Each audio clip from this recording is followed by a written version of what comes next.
So எல்லாருக்கும் நமஸ்காரம். நான் இந்த விழா ப்ரேயரோடு தொடங்குறது. ஜஸ்டிஸ் ஜி.ஆர். சுவாமிநாதன் சார் அவர்களை சேர்மன் படத்திற்கு பூ அஞ்சலி செலுத்தி விட்டு மேடைக்கு ஒரு தாழ்மையுடன் கேட்டுக்கொள்கிறேன்.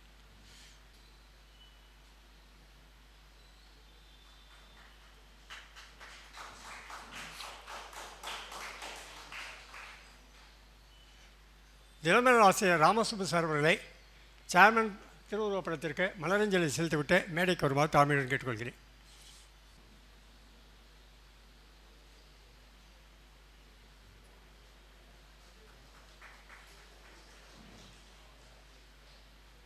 எங்கள் வங்கியின் எம்டிஎன் சிஇஓ திரு காமகோடி சார் அவர்களை சேர்மன் திருவுருவப் படத்திற்கு மலரஞ்சலி செலுத்திவிட்டு மேடைக்கு வருமாறு கேட்டுக்கொள்கிறேன்.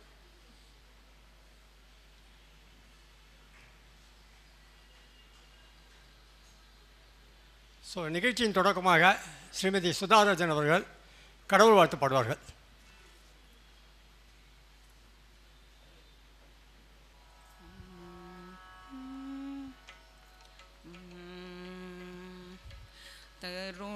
தருணமிதையா தருணமிதையா தயை புரி துதி கையா உரிய தருணமிதையா தயை புரி துதி கையா உரிய தருணமிதையா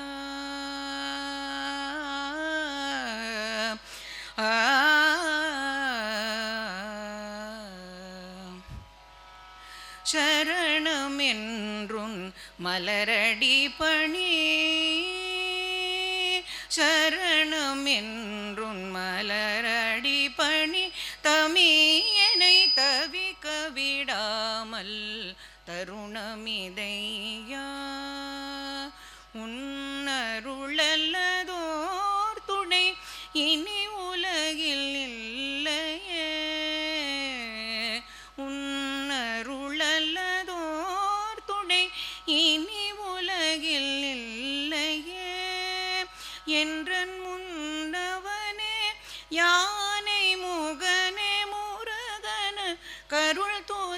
ஐயனே முக்கட்பரன் மகனே விக்ன விநாயகனே முக்கனி மோதக பிரியனே அபயம் அபயம் இறைந்து வந்தருள் தருணமிதை யாதையை பூரி துதி கை யாவுரிய தருணமிதையா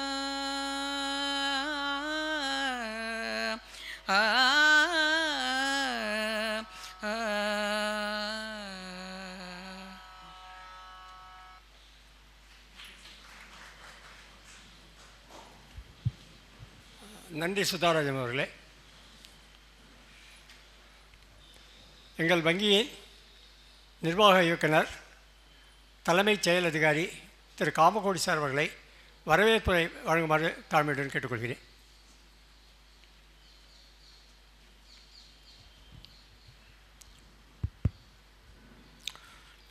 எல்லோருக்கும் நமஸ்காரம். ஜனரஞ்சனி கோபால்ராவ் லைப்ரரி சார்பாக இன்று தொடங்க இருக்கும் முன்னாள் CUB chairman Shri V Narayanan அவர்கள் நினைவு இசை நிகழ்ச்சிகளின் தொடக்க நாள் நிகழ்ச்சிக்கு இன்று தலைமை தாங்கி நடத்தி வைக்க இருக்கும் நீதிபதி ஸ்ரீ ஜி.ஆர். சுவாமிநாதன் அவர்களே, இந்த நிகழ்ச்சியினுடைய முக்கிய விருந்தினராக கலந்து கொள்வதற்காக வந்துள்ள தினமலர் ராமசுப்பு அவர்களே,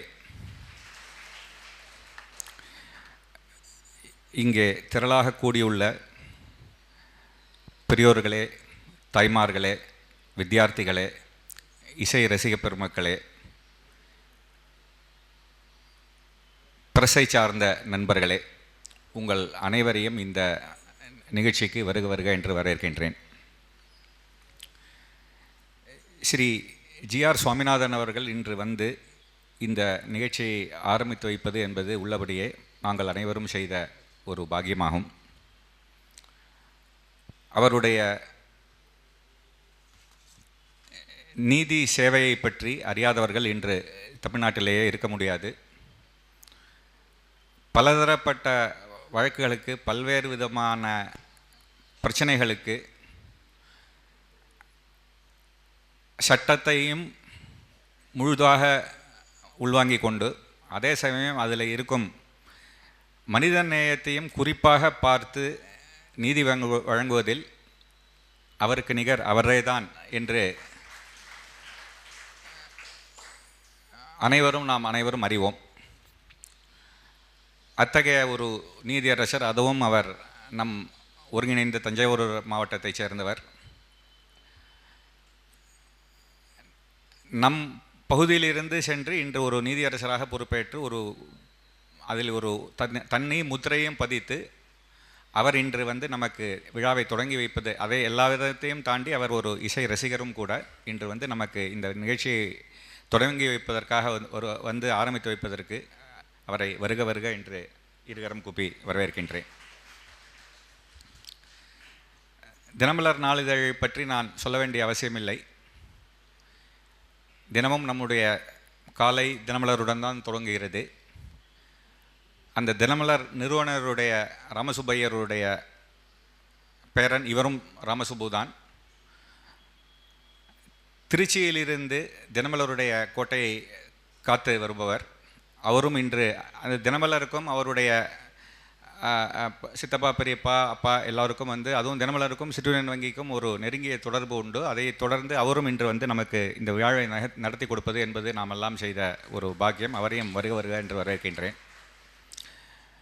இங்கே சிற்றூரியன் வங்கியின் முன்னாள் இந்நாள் ஊழியர்கள், எக்ஸிக்யூட்டிவ்ஸ்கள் வந்துள்ளீர்கள். அதைவிட நகரத்தைச் சேர்ந்த என் தந்தையாருடன் நீண்ட காலம் பழகியவர்கள் பல பேர் இன்று வந்துள்ளீர்கள். உங்கள் அனைவரையும் இன்று வருகை தந்து இந்த நிகழ்ச்சியை சிறப்பிப்பதற்காக வருகை தந்து அவருடைய நினைவஞ்சலியும் செலுத்தி செல்வதற்கு வந்ததற்காக எங்களுடைய வங்கி சார்பிலும், எங்களுடைய குடும்ப உறுப்பினர்களின் சார்பிலும் மற்றும் கோபால்ராவ் லைப்ரரி ஜனரஞ்சனி சார்பிலும் வருக வருக என்று வரவேற்று இதே போன்ற ஒரு ஆதரவை தொடர்ந்து வரும் இசை நிகழ்ச்சிகளுக்கும் அனைவரும் தர வேண்டும் என்பதை மீண்டும் ஒரு முறை கேட்டுக்கொள்கிறேன். நிறையாக வேத பாடசாலை மாணவர்களும் வந்துள்ளீர்கள். இன்று உபன்யாசத்திலிருந்து தொடங்கி நாளை இசை கச்சேரிகள், வரிசையாக வாத்திய கச்சேரிகள் எல்லாமே இருக்கின்றன. இந்த தொடர்ச்சியாக எல்லா நாட்களும் வந்திருந்து அனைவரும் கேட்டு ரசிக்க வேண்டும் என்று கேட்டுக்கொள்கிறேன்.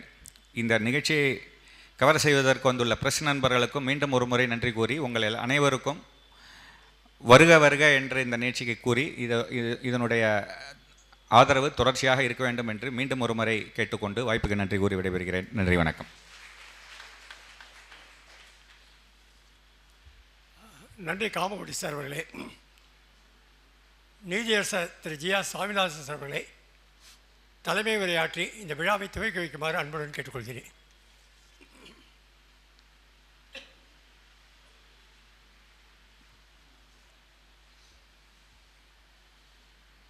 இங்கே கூடியிருக்கும் அனைவருக்கும் என்னுடைய இனிய மாலை வணக்கங்கள். கமோடி சாருக்கு என்னுடைய மனமார்ந்த நன்றிகள். என்னை பற்றி ரொம்ப ஒஸ்தியாக சொன்னேன் நீங்கள். அதுக்கு எனக்கு தகுதி எனக்கு இல்லைன்னு எனக்கு தெரியும். இருந்தால் கூட நீங்கள் சொன்ன மாதிரி ஆகணும் அப்படின்னு நீங்கள் சொல்கிற ஒரு ஆசீர்வாதமாக எடுத்து மனசார எடுத்துக்கிறேன் நான் அப்படின்னு.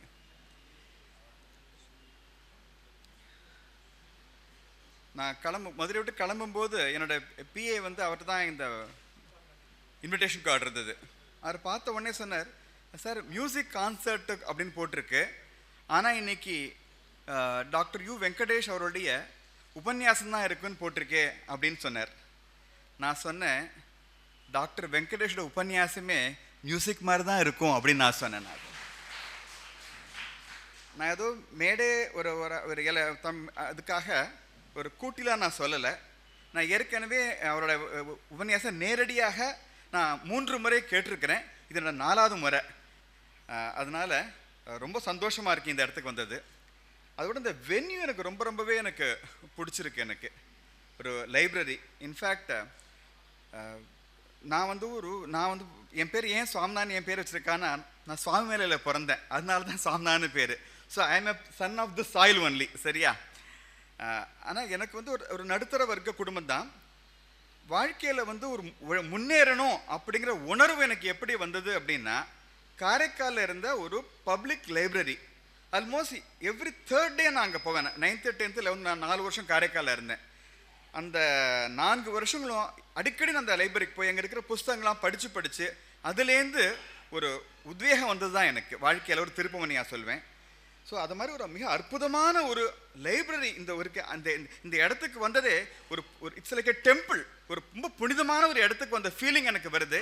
எனக்கு ஒரே ஒரு வேண்டுகோள் என்னென்னா, கும்பகோணத்தில் இருக்கிற அந்த இளைஞர்கள், குழந்தைகள், மாணவர்கள் அத்தனை பேரும் இந்த லைப்ரரியை பூரணமாக பயன்படுத்தணும்.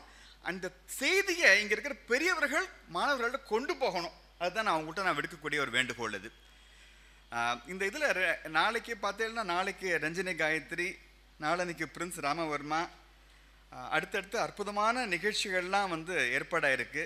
எனக்கு ரொம்ப வருத்தமாக இருக்குண்ணா, இன்றைக்கி மட்டும்தான் கேட்க முடியும், அடுத்த 2 நாள் இங்கே இருக்க முடியாதுங்கிறது ரொம்ப எனக்கு வருத்தமாக இருக்குது. But I am very happy. Hall is full அப்படிங்கிறதுல அது இந்த கும்பகோணம் மக்களுடைய அந்த ரசிக்க அந்த தரத்தை காட்டுறது அப்படிங்கிறத நான் புரிஞ்சுக்கிறேன். நான் அதை இன்னொரு விஷயம் என்னென்னா, காம்போடி சார் முகஸ்துதிக்காக நான் சொல்லலை, அவள் அப்பாவோட நினைவாக இதை ஆர்கனைஸ் பண்ணிருக்கா. எந்த ஒரு விஷயத்தையுமே ஒரு அர்த்தபூர்வமாக ஆக்குறது, make a meaning out of anything அப்படிங்கிறது தான் அது. ஸோ அப்பாவோட தான் வெறும்னா ஒரு இதை கொண்டாடாமல் எல்லாரும் ரசிக்கிற மாதிரி ஒரு அற்புதமான ஒரு நிகழ்ச்சி இங்கே ஏற்பாடாகி இருக்கிறது. அண்ட் இன்ஃபேக்ட் ஒரு மாதிரி நிகழ்ச்சி ஏற்பாடு பண்ணுறதுலாம் சாதாரணம் கிடையாது. நான் ஒரு முழுநேர ஒரு சமுதாய ஊழினா ஒரு 30 வருஷம் முன்னாடி இருந்தேன். அதுக்கப்புறமா எங்கிட்ட ஒரு பொறுப்பு கொடுத்தாங்க, இந்த நிகழ்ச்சி நீ இந்த இயக்கத்தை நீ பார்த்துக்கணும் அப்படின்னாங்க. என்னால் ஒரு 9 வருஷத்துக்கு மேலே பார்த்துக்க முடியல. அதுக்கப்புறமா 1995 அந்த விஜிலுங்கிற அமைப்புக்கு செக்ரட்டரி ஆனேன். 2004 நான் லிட்டரலி அபேண்ட். அதுக்கப்புறம் என்னால் முடியல. ஸோ தொடர்ந்து ஒரு விஷயத்தை அப்படியே நடத்திட்டே வருதுங்கிறது ஒரு சாதாரண விஷயம் இல்லை. அதனால் இந்த நிகழ்ச்சி ஏற்பாட்டில் அமைப்பாளர் அவளுக்கு என்னுடைய மனசார வாழ்த்துக்களை நான் தெரிவித்துக் கொள்கிறேன். And it's wonderful that you're organising a music concert. ஏன்னா நம்ம வாழ்க்கையில் என்றைக்குமே வந்து நம்மளோட லெவலை ஒஸ்தியாக்கணும் அப்படின்னா ஒரு உயர்ந்த விஷயங்களை நோக்கி நம்ம நாட்டம் இருந்தால் தான் முடியும். அதுக்கு வந்து பெஸ்ட் என்னென்னா கர்நாடிக் மியூசிக்கை தவிர்த்து ஒரு உயர்ந்த ஒரு விஷயம் கிடையவே கிடையாதுன்னு அடித்து நம்மளால் சொல்ல முடியும். தொடர்ந்து நம்ம கர்நாடிக் மியூசிக் கேட்டுனே இருந்தால் நம்ம அறியாமலேயே நம்மளோட மனசு வந்து ரொம்ப ஒரு இட் வில் கோ அப்வர்ட்ஸ் அந்த மாதிரியானது. ஸோ நம்ம வாழ்க்கையை வந்து ஒரு சப்ளைமாக மாற்றுறதுக்கான ஒரு சாதனமாகத்தான் நான் கர்நாடிக் மியூசிக்கை நான் பார்க்குறேன். அப்படி ஒரு சிறந்த ஒரு மியூசிக் கான்சர்ட், ஒரு ஃபெஸ்டிவலையே தன்னுடைய தகப்பனார் நினைவாக ஏற்பாடு பண்ணியிருக்கிற இந்த திரு காமோடி அவர்களையும் இந்த ஜனரஞ்சனி சபா அவர்கள் எல்லாரையுமே நான் பாராட்டுறேன். இந்த நிகழ்ச்சியை துவக்கி வைக்கிறதுல எனக்கு ரொம்ப ரொம்ப ஒரு பெருமையாக இருக்குது, பாக்கியமாக நினைக்கிறேன். And I feel proud to be a part of this event. Thank you so much.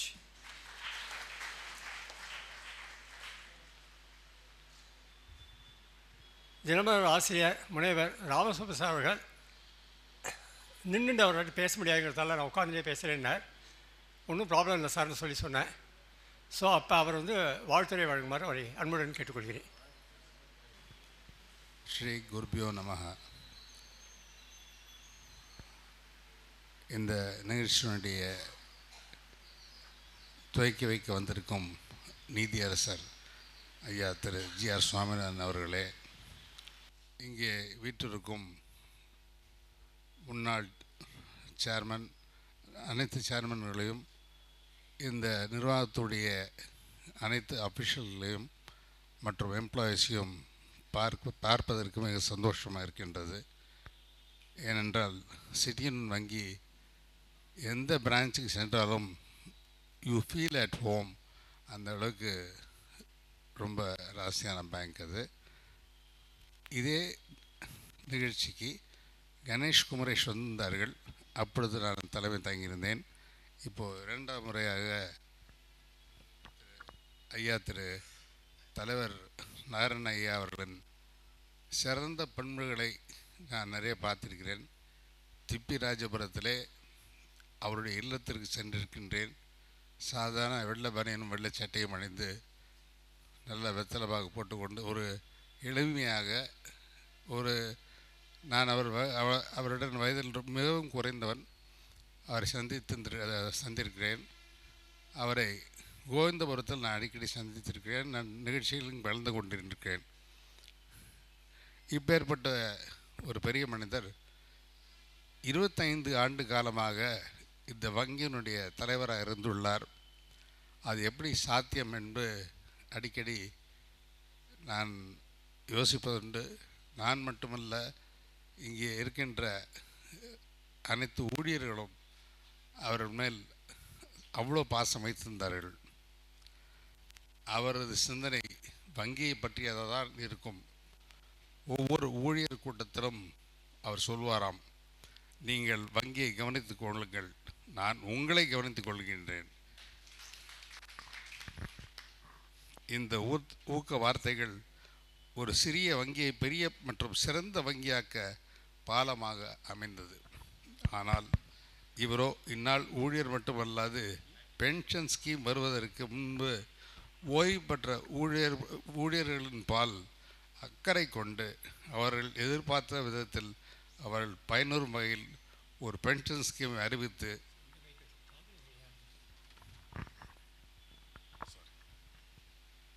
நடைமுறைக்கு கொண்டு வந்தாராம். இது அன்னார் தவறிய போவதற்கு முதல் வருடம், அதாவது 2003ஆம் வருடம் இதை பற்றி கேள்விப்பட்டேன். இந்த தர்ம சிந்தனை உள்ள தலைவரை ஊழியர் சமுதாயம் இன்றும் பாராட்டி கொண்டிருக்கிறது. அடுத்ததாக நான் சொல்வது சேர்மன் சாரின் மனிதநேய அணுகுமுறை பற்றியதாகும். ஒரு நிகழ்ச்சியை நினைவுபடுத்த விரும்புகின்றேன். 30/10/1984 அன்று நமது முன்னாள் பிரதமர் இந்திரா காந்தி தீவிரவாதிகளின் தாக்குதலால் கொல்லப்படுகிறார். அன்றைய தினம் எனது நண்பரின் கடையும் அடித்து நொறுக்கப்பட்டது. அது ஒரு கார்பெட் கடை. எல்லா ஃபர்னிச்சர்களும் சேதப்படுத்தப்பட்டன. அவர் சியூபியின் வாடிக்கையாளர். வியாபாரத்திற்காக கடன் பெற்றிருந்தார். இன்சூரன்ஸ் அவர்கள் தான் செய்திருந்தார். அது அவர்களுக்கு போதவில்லை. அதை கேள்விப்பட்ட நமது ஐயா தலைவர் அவர்கள் தங்களுடைய பிரான்ச் மேனேஜர் மூலியமாக மேலாளர் மூலியமாக கேள்விப்பட்டிருக்கிறார். அந்த கிளையண்ட்டோ ஆழ்ந்த மனத்துயரத்தில் என்ன செய்வது என்று தெரியாமல் தவித்து கொண்டிருந்திருக்கிறார். எப்படியா இருந்தாலும் மினிமம் 2 மாதங்களுக்கு வியாபாரம் செய்ய வாய்ப்பில்லை. இதை கேட்டவுடன் நமது தலைவர் அவர்கள் தானாக முன்வந்து, கிளையண்ட் அதை பற்றி எதுவும் கேட்கவில்லை, அந்த கிளை மேலாளரிடம் கூறியிருக்கிறார். மனோர் தாழ்வார் என்ற அந்த நபரின் கடை 3 நாட்களில் பிஸ்னஸை ஆரம்பிக்க வேண்டும், அதற்கு என்ன கடன் வேண்டும் என்ற விவரத்தை கேட்டறிந்து உடனே 10 லட்சம் ரூபாயை சேங்ஷன் செய்துள்ளார். அந்த காலத்திலேயே அன்றைய தின பண மதிப்பின்படி அது மிகப்பெரிய தொகை. அதை நண்பர் பின்னாட்கள் வியாபாரத்தை சீரிய முறையில் செய்து பிற்காலத்தில் இதே சிபி வங்கியின் டெபாசிட்தாரராகிவிட்டார். இதுதான் timely help with prudent judgement என்பார்கள். இதை இந்த நண்பர் தன் வாழ்நாட்டில் முழுவதும் கூறிக்கொண்டிருந்தார். அவர் போன வருடம்தான் இறந்தார். இன்னொரு நிகழ்ச்சி கேள்விப்பட்டேன். ஒரு பெரிய வியாபாரி இன்கம் டேக்ஸ் ரைடில் மாட்டிக்கொண்டிருந்திருக்கிறார். ஏதோ பிரச்சனை, எல்லா டாக்குமெண்ட்டும் ரைடில் எடுத்து சென்று விட்டார்கள். அவர் சியூபியின் முதல் தர கிளையண்ட் என்று அவருக்கு சேர்மன் அவர்களுக்கு தெரியும். ஏதும் செய்வதற்கு அசோகத்தில் நின்றவரை உடனே கிளை மேலாளரை கூப்பிட்டு அவருக்கு என்ன உதவி வேண்டுமோ செய்துவிடு என்று சொல்லி அனுப்பியிருக்கிறார். அன்றைய தினமே அவருக்கு உடனடியாக தேவைப்படும் தொகையை அளிக்கப்பட்டது. அந்த உதவியை வியாபாரத்தை நடத்தியவுடன் இன்கம் டேக்ஸ் கேஸ் நல்ல தீர்ப்பு பெற்று டாக்குமெண்ட் அனைத்தையும் மீட்டு விடுகிறார். இன்றும் அவர் இந்த வங்கியில் ஹை ரேட்டட் கிளையண்ட் என்று கேள்விப்பட்டேன். இந்த காலத்திலே இவர் காலத்திலே ஆன உதவியை அவர்கள் கேட்காமலே செய்த மாமனிதர். இந்த மாதிரி செய்த உதவிகள் எண்ணிக்கையில் அடங்காது. அடுத்த நான் அவரை பற்றி அறிந்த எளிமை குணம். சில சமயம் கும்பகோணம் நாகேஸ்வரன் வீதி, ஒரு சமயம் கும்பகோணம் நாகேஸ்வரன் வீதியில் புதிய ஷோரூம் திறப்பு விழா அதிகாலை 7:30 மணி அளவில் நமது சேர்மன் கிளம்ப ஏற்பாடு செய்யப்பட்டு இருந்தது. அவர் 7 மணிக்கு திப்பிராஜபுரத்திலிருந்து புறப்படும் போது கார் ரிப்பேர் ஆகி விட்டது. கார் டிரைவரும் வங்கி அதிகாரம் மற்றொரு கார் ஏற்பாடு பண்ண ஆயத்தமானார்கள். ஆனால் இவரோ 7 மணிக்கு அங்கிருந்து ஆக வேண்டும் என்ற பிடிவாதமாக சொல்லி டிரைவர் அது டிவிஎஸ் 50ஐ தானே கிளம்பி கரெக்ட் டயத்துக்கு ஷோரூம் ஓப்பனிங் வந்து சேர்ந்தாராம். இது மாதிரியெல்லாம் பணி நிமித்தமாக ஒரு முறை ஈரோடு சென்ற போது அதே மாதிரி ஒரு கார் ரிப்பேர் ஆகி அங்கிருந்த மேலாளர் ஒரு கார் ஏற்பாடு செய்தாராம். இவரோ பஸ்ஸில் ஏறி வந்திருக்கிறார். அப்பொழுது இது கிளை மேலாளர் அவரிடம் கேள்வி கேட்டிருக்கிறார், ஏன் ஐயா இப்படி செய்கிறீர்கள்ன்ட்டு. நான் எண்ணித்தான் மக்களுடன் பஸ்ஸில் பயணிப்பது, ப்ளீஸ் டோன்ட் இன்சிஸ்ட் என்றாராம். வங்கியின் தலைவராக இருந்தாலும் அவரது எளிமை மற்றவர்களுக்கு முன் உதாரணமாக அமைந்தது. ஒவ்வொரு தீபாவளி முதல் நாள் அன்றும் கும்பகோணம் கடைவீதி களை கட்டியிருக்கும். பக்கத்து கிராமங்களில் இருந்து குறைப்பாய், கரூர் இருந்து கைலிகள் மற்றும் மற்ற வகையான துணிகளை கொண்டு வந்து ரோட்டில் விற்பார்களாம்.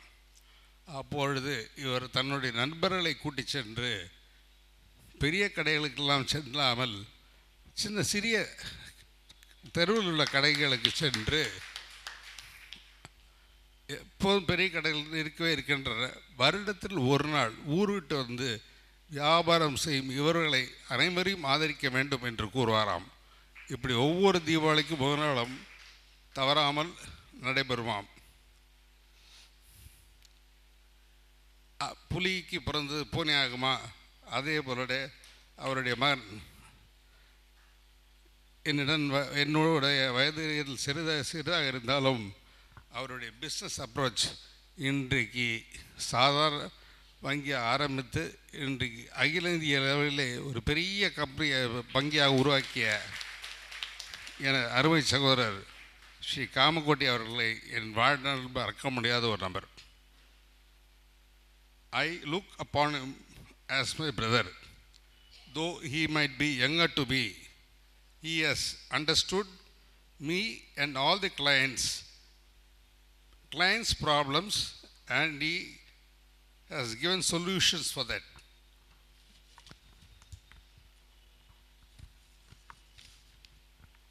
He has expanded CUB into a large bank in India. நான் அயோத்திக்கு சென்றிருந்தேன்.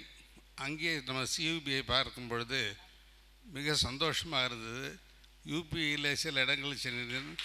அங்கேயும் ஒவ்வொரு கிராமங்கள் போகும்போதும் தஞ்சை மாவட்டம் மட்டுமல்ல, எந்த கிராமத்துக்கு சென்றாலும் சியூபியின் கிளையை பார்த்தால் இது நம்ம வீட்டு பேங்க் என்ற ஒரு எண்ணம் தோன்றும். அந்தளவுக்கு அங்கே இருக்கிற நிர்வாகிகள் மற்றும் ஊழியர்களுடைய கனிவான கவனிப்பு ரொம்ப ஒரு நெகிழ்ச்சியாக உள்ள ஒரு சம்பவங்கள். ஏனென்றால் எனக்கும் சில வங்கிகள் கசப்பான சம்பவங்கள் நடந்திருக்கிறது. அதனால் நான் இது பார்க்கின்றேன். எனக்கு இந்த மேடையை அளித்த சிட்டியின் வங்கியினுடைய தலைவர் மற்றும் அனைத்து ஊழியர்களுக்கும் அதிகாரிகளுக்கும் நன்றியினை தெரிவித்துக் கொண்டு விடைபெறுகின்றேன். May God bless you with all abundance and for your future endeavors. Thank you. Thank you all. Thank you so much. இப்போ எங்கள் வங்கியின் MD/CEO காமகோடி சார் அவர்களை நீதியரசருக்கு பொன்னாடை பற்றி நினைவு சொல்லுமாறு அன்புடன் கேட்கிறேன்.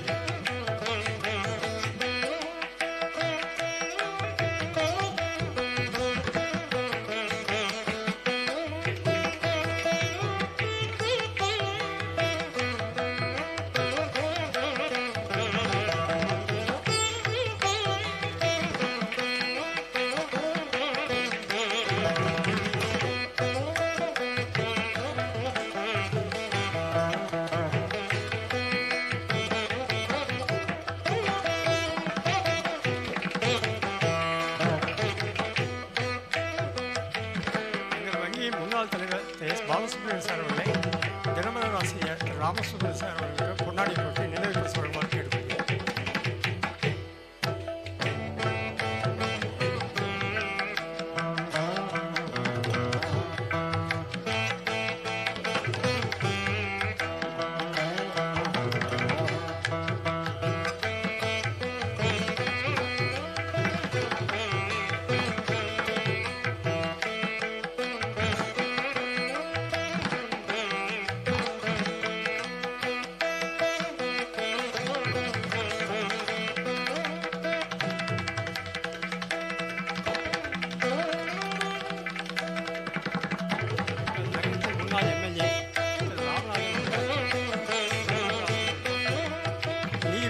பொன்னாடி அணிவித்து கௌரவிப்பார்.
நேரம் ரொம்ப குறைச்சலாக இருக்குது, அதனால் நான் சீக்கிரமாக பேசி முடிச்சிடுறேன். நான் இந்த ப்ரோக்ராம்லாம் ஓரளவு ஃபைனலைஸ் பண்ணதுக்கப்புறம் யாரை தலைமை தாங்க கூப்பிடலாம் அப்படின்னு யோசிச்சுட்டு இருந்தேன். அப்போ இந்த யூடியூப் பார்த்துன்னு வந்தேன். அப்போ பார்த்தபோது ஜஸ்டிஸ் E.R. சாமிநாதன் சார் பற்றி நிறையா விஷயங்கள் அதில் இருந்தது. எனக்கு அப்போ ஒரு பாட்டு தான் ஞாபகம் வந்தது. இன்ஃபேக்ட் ஸ்கூலில் நம்ம எல்லாருமே படிச்சிருக்கோம். சொல்வது எல்லோருக்கும் சுலபமாகும், சொன்னபடி நடப்பவர்கள் உலகில் சொற்பம், எல்லையின்றி நீதிகளை எழுதுபவர் எழுதியது பிறர்க்கை தமக்கென்றனார் அப்படின்னு ஒரு பாட்டு இருக்கும். அதுக்கு ஜஸ்ட் ஆப்போசிட்டாக ஒரு நீதி பரிபாலனம் பண்ணிட்டு இருக்கிற நம்ம சார் வந்து இங்கே இதை இனாக்ரேஷன் பண்ணாக்க நமக்கு ரொம்ப பெருமையாக இருக்குமேனு எனக்கு தோணிச்சு. சரி, உடனே நம்ம எப்படி அவர் அப்ரோச் பண்ணலான்னு போது எனக்கு என்னுடைய நெருங்கிய நண்பர் திரு ரீசெண்டாக ஓய்வு பெற்ற ஜிஆர் சுப்பிரமணியன் சார் அவர்களை தொடர்பு கொண்டு எனக்கு கொஞ்சம் சாரை ஃபிக்ஸ் பண்ணி தரணுமே முடியுமான்னு கேட்டேன். அவர் சொன்னால் அது ஒன்றும் ப்ராப்ளம் இல்லை, நான் கேட்டுவிட்டு உங்களுக்கு 2 நாளில் சொல்கிறேன் அப்படின்னு சொன்னார் அவர். அப்புறம் 2 நாள் கழிச்சு அவரே ஃபோன் பண்ணார். சார் இம்மீடியட்டாக ஒத்துண்டார், நீங்கள் வந்து அவர் பிஏ நம்பர் அமைச்சிருக்கேன், நீங்கள் பிஏவை தொடர்பு கொண்டு பாக்கியை பேசிக்கோங்க அப்படின்னார். ஸோ அப்புறம் அவர் பிஏவை காண்டாக்ட் பண்ணேன். அவர் பிஏ பார்த்துட்டு ஒத்துன்றார் சார், ஒன்றும் ப்ராப்ளம் இல்லை, நான் டைரியில் குடிச்சுட்டேன், அதனால் நீங்கள் வந்து ஃபர்தராக எல்லாம் ப்ரொசீட் பண்ணிக்கோங்க அப்படின்னு சொன்னார். சரி, அப்புறம் நல்லா இதுவாகிடுச்சுன்னு சொல்லிட்டு அப்புறம் இன்விடேஷன்லாம் பிரிண்ட் ஆகி வந்தது. ஸோ அந்த இன்விடேஷனை கொடுக்கணும் அப்படிங்கிறதுக்காக திருப்பி பிஏ சாரை தொடர்பு கொண்டு எனக்கு சாரை நேராக கொண்டு கொடுக்கணுமே, ஒரு அப்பாயின்மெண்ட் வாங்கி தர முடியுமா அப்படின்னு கேட்டேன். அவர் வந்து நீங்களே போகிறீங்களா அப்படின்னு கேட்டார். நானே போகணுன்னா போகிறேன் சார், அப்படி இல்லைன்னா பேங்க்கில் யாராவது முக்கியமாக ஆஃபீஸர் இருப்பா, அவளை விட்டு கொடுக்க சொல்கிறேன் அப்படின்னேன். பட் அவர் மதுரையில் தான் இருக்கார் அப்படின்னார். சார் எங்கே இருந்தாலும் பரவாயில்ல, சிபிஐகளை எல்லா இடத்துலையும் இருக்குது, ஒன்றும் ப்ராப்ளம் இல்லை, நீங்கள் சொன்னால் எங்கே வேணாலும் கொடுத்துடலாம் சார் அப்படின்னு சொன்னேன். சரி, நான் கேட்டுட்டு சொல்கிறேன் அப்படின்னு சொன்னார். ஸோ 2 நாள் வெயிட் பண்ணேன். பட் அப்புறம் எனக்கு 10 நாள் தான் அவகாசம் இருந்தது. சரி, எங்கோ சுப்பிரமணியன் சாரை திருப்பி தொடர்பு கொண்டு இது போல் அவருக்கு இன்விடேஷன் கொடுக்கணும், அவர் பிஏ சார்கிட்ட வந்து அப்பாயின்மெண்ட் கேட்டிருக்கேன், அவர் வாங்கி தரேன்னு சொல்லியிருக்கார், அவர் இங்கே கும்போணம் வந்தாருனாக்கா அவர் எப்படி காண்டாக்ட் பண்ணுறது, ஏன்னா அவர் நம்பர் என்கிட்ட இல்லை அப்படின்னா, இல்லை அவர் தெரியாத நம்பர்லாம் எடுக்க மாட்டார் ஜிகேபி அப்படின்னா. இல்லை பரவாயில்ல, எனக்கு நம்பர் வேணாம், பட் அவரை எப்படி தொடர்பு கொள்வது, கும்போணம் வந்தால் அவரை தொடர்பு கொண்டு அவரை அழைச்சின்னு வந்து இது பண்ண வேண்டாமா அப்படின்னு கேட்டேன். உடனே அவருக்கு வந்து பிஎஸ்ஓ அவருக்கு இருக்காருன்னு நினைக்கிறேன், அவர் நம்பர் வாங்கி தரேன், நீங்கள் அவரை காண்டாக்ட் பண்ணிக்கோங்க அப்படின்னார். நான் சொன்னேன் அவருக்கு பிஎஸ்ஓ இருக்காப்புல தெரியலையே அப்படின்னேன். ஓ அப்படியா, சரி நான் ஒன்று பண்ணுறேன், நான் அவரையே காண்டாக்ட் பண்ணிட்டோம் உங்களுக்கு நான் சொல்கிறேன் அப்படின்னார். ஸோ அவரை காண்டாக்ட் பண்ணிவிட்டு சொன்னார். அவர் வந்து ஒன்றுமே வேண்டான்ட்டார், வாட்ஸ்அப்பில் வந்து இன்விடேஷன் அனுப்ப சொல்லிட்டார், ஒன்றும் வேண்டாம், நான் 15 நிமிஷம் முன்னாடி வெணுக்கு வந்துடுறேன்னு சொல்லுவோம், எந்த ஃபார்மாலிட்டிஸும் வேண்டாம் அப்படின்னு சொல்லிட்டாருன்னு சொன்னார். ஸோ நம்பர் அனுப்பிச்சிருந்தார். நான் உடனே அந்த வாட்ஸ்அப்பில் வந்து அவருக்கு இன்விடேஷன் அனுப்பிச்சிருந்தேன். உடனே அடுத்த செகண்டு தேங்க்யூ சார் அப்படின்னு போட்டு ஒரு மெசேஜ் வந்துருத்தோம். எதுக்கு இதை நான் சொல்கிறேன்னாக்கா, ஒரு நீதியரசர் இவ்வளோ சிம்பிளாக இருப்பாராங்கிறத நான் எதிர்பார்க்கவே இல்லை. ஸோ எனக்கு இந்த பாட்டு தான் ஞாபகம் வந்தது. அப்போ கண்ணதாசனோட ஒரு பாட்டு, நிலை உயரும்போது பணிவு வந்தால் உயிர்கள் உன்னை வணங்கும் அப்படின்னு சொல்லியிருக்கான். அது தெய்வம் உன்னை வணங்கும்னு கூட சில பேர் சொல்லுவாள். அவரை எல்லா உயிர்களும் அவரை வணங்கும், தெய்வம் அவருக்கு எப்போதும் உறுதுணையாக இருக்கும். அவர் இங்கே வந்து இந்த விழாவை தலைமையேற்று நடத்தி கொடுத்ததுக்கு ஜனரஞ்சனின் சார்பிலும் சிட்டி யூனியன் பேங்க் சார்பிலும் எனது நன்றியை தெரிவித்துக் கொள்கிறேன். அப்புறம் வந்து இப்போ சேர்மனை பற்றி பேசணுன்னாக்கா, யாராவது நன்னா அவரோட பரிச்சயமானவா, அவரை பற்றி என்ன தெரிஞ்சவானா வேணும், யாரை கூப்பிடலாம் அப்படின்னு யோசிச்சுருந்தேன். அப்போ தான் தினமலரில் சாரோட சஷ்டியுத்தி பூர்த்தி மாதிரி நிறையா ஃபோட்டோஸ் வந்துருந்தது. ஸோ சார் எனக்கு நல்லா தெரியும்.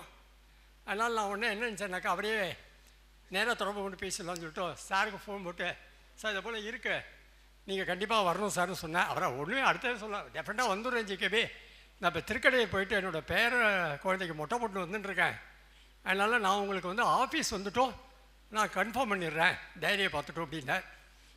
அப்புறம் ஒரு நாள் கழிச்சு நான் அவரை தொடர்பு கொண்டேன். நான் வந்துடுறேன், ஒன்றும் ப்ராப்ளமே இல்லை, நான் இப்போ டெஃபினட்டாக வந்துடுறேன்னு சொல்லிட்டு சொன்னேன். சரி, அவருக்கு இன்விடேஷன் இருந்தோடனே, சார் நேரில் கொடுக்கணும் இன்விடேஷன், உங்களுக்கு ரூம் ஏதாவது போடட்டுமா, கார் ஏதாவது அனுப்பட்டுமான்னு கேட்டேன். அதெல்லாம் ஒன்றும் வேண்டாம், நீ உங்கள் மற்ற வேலையை பாருங்க அப்படின்னு சொல்லிட்டார். ஸோ அவரும் இவ்வளோ சிம்பிளாக இருந்து அவரையும் வந்து எல்லா உயிர்களும் வணங்கும், தெய்வமும் அவருக்கும் உறுதுணையாக இருக்கும். ரெண்டாவது இங்கே வந்து ஒரு அற்புதமான சேர்மனை பற்றிய ஒரு உரையை நிகழ்த்தினார். இன்ஃபேக்ட் எங்களுக்கு தெரியாத பல விஷயங்களை அவர் வந்து தெரிஞ்சு வச்சுன்னு சொல்லியிருக்கார். ஸோ எங்களுக்கே ரொம்ப ஆச்சரியமாக இருக்குது. ஸோ அதனால் நான் வந்து என்னோடய செலெக்ஷன் ரொம்ப சரி அப்படின்னு எனக்கு இப்போ ஒரு காலரை தூக்கி விட்டுக்கலாம் போல இருக்குது. ஸோ அவருக்கு என்னோடய நன்றியை கூறுகிறேன். அப்புறம் காமோடி சார், அவர் வந்து இந்த லைப்ரரியோட ஒன் ஆஃப் தி அறங்காவலர் மெம்பர். அவரோட ஹெல்ப் இல்லைன்னா இன்றைக்கி இந்த லைப்ரரி இவ்வளோ தூரம் கொண்டு வந்திருக்க முடியாது. அவர் வந்து எங்கள் சிட்டி யூனியன் பேங்கின் 120வது ஆண்டு விழா கொண்டாடுறத ரொம்ப பிஸியாக இருக்கார். இன்ஃபேக்ட் நம்ம இந்திய திருநாட்டின் ஜனாதிபதி அவர்கள் வந்து ரொம்ப ஷார்ட் டேட் ஒன்று கொடுத்ததுனால அவருக்கு வந்து is hard pressed for time. In fact அப்படி இருந்தும் இங்கே இந்த விழாவில் பங்கு பெற்று இந்த வரவேற்பு எழுத்திற்கு அவருக்கே என்னுடைய நன்றியை தெரிவித்துக் கொள்கிறேன். இதை தவிர்த்து இந்த விழா நடக்கணுன்னாக்கா ஃபைனான்ஸ் வேணும். இதை வெறுமனே அப்படியே நடந்துட முடியாது, பணம் இல்லாமல் ஒன்றுமே பண்ண முடியாது. ஸோ எனக்கு தொடர்ந்து இந்த 15 வருஷமாக நான் அந்த விழாவை எந்தவித தோல்வியும் இல்லாமல் எக்ஸப்ட் அந்த கொரோனா பீரியடை தவிர்த்து பாக்கி எல்லாத்தையும் நடத்தின்னு இருக்கோம். We are drawing only top class artist தான் இங்கே வந்து பாடின்னு இருக்கா. அப்போல் தலைமையேற்று நடத்துகிறவாலாம் ரொம்ப உயர்ந்த பதவியில் இருக்கிறவாலாம் வந்து பண்ணின்னு இருக்கா. ஸோ அது வந்து சிட்டி யூனியன் பேங்க் சப்போர்ட்டும் எனக்கு இருக்குது. ஸோ மற்ற 5 வருஷமாக எனக்கு வந்து இந்த ஸ்பான்சர்ஸ் வந்து விடாமல் சப்போர்ட் பண்ணிட்டு இருக்கா. அவளுக்கு என் நன்றியை தெரிவித்துக் கொள்கிறேன். அதை தவிர்த்து இந்த தடவை ஜோகோ கார்பரேஷன் அவர் டைரக்டர் சிவராமகிருஷ்ணன் அவர்கள் இன்றைக்கி ரொம்ப உதவி பண்ணியிருக்கார். அவருக்கும் ஸ்ரீராம் குழுமத்தின் ஆர் தியாகராஜன் சார் அவர்களுக்கும் எஸ்ஆர்எம் பல்கலைக்கழகத்தின் வேந்தர் திரு பச்சமுத்து அவர்களுக்கும் என்னுடைய நன்றியை தெரிவித்துக் கொள்கிறேன். பட் இது எல்லாமே இருக்கலாம், பட் ஆனால் நீங்கள் வரலனாக்கா இது ஒன்றுமே பிரயோஜனமே இல்லாமல் போயிடும். ஆனால் அதனால் இது 15 வருஷமாக நான் நடத்துகிறேன்னாக்கா நீங்களாம் வந்து திரளாக வந்துன்னு இருக்கிறது தான் எனக்கு ரொம்ப இம்பார்ட்டண்ட்டு. ஸோ நான் இந்த மீட்டிங்கை வச்சுட்டோ கச்சேரியெல்லாம் வச்சுட்டோ ஐயோ கூட்டம் வருமானு யோசிச்சுருந்தேன்னு வச்சுக்கோங்க, ஒன்றுமே பண்ண முடியாது. அதனால் எனக்கு கச்சேரி வச்சோடனே தெரியும் டெஃபினட்டாக கூட்டம் வரும்னு சொல்லி. இன்ஃபேக்ட் காமோடி ஒரு தடவை கூட்டார், என்ன இவ்வளோ கூட்டம் வருதா இங்கேன்னு கேட்டார். என்ன அதனால் அதில் நான் இப்போ கவலைப்படாமல் இருக்கிறதுக்கு காரணம் உங்களோட ஆதரவு தான். ஸோ உங்களுக்கெல்லாமும் என்னோட நன்றியை தெரிவித்துக் கொள்கிறேன். இந்த 4 நாள் நீங்கள் திரளாக வந்து இந்த கச்சேரியை கேட்டு ரசிக்கணும்னு கேட்டுக்கொள்கிறேன். இது உங்களுக்காகத்தான் நாங்கள் அரேஞ்ச் பண்ணுறோம். ஸோ உங்கள் சப்போர்ட் எப்போதுமே தேவை. ஸோ நன்றி கூறி விடைபெறுகிறேன். இந்த ஸ்டேஜை வந்து குழந்தை டாக்டர் வெங்கடேஷ் அவர்களுக்கு விட்டுவிட்டு நான் வாய்ப்புக்கு நன்றி கூறி விடைபெறுகிறேன். வணக்கம்.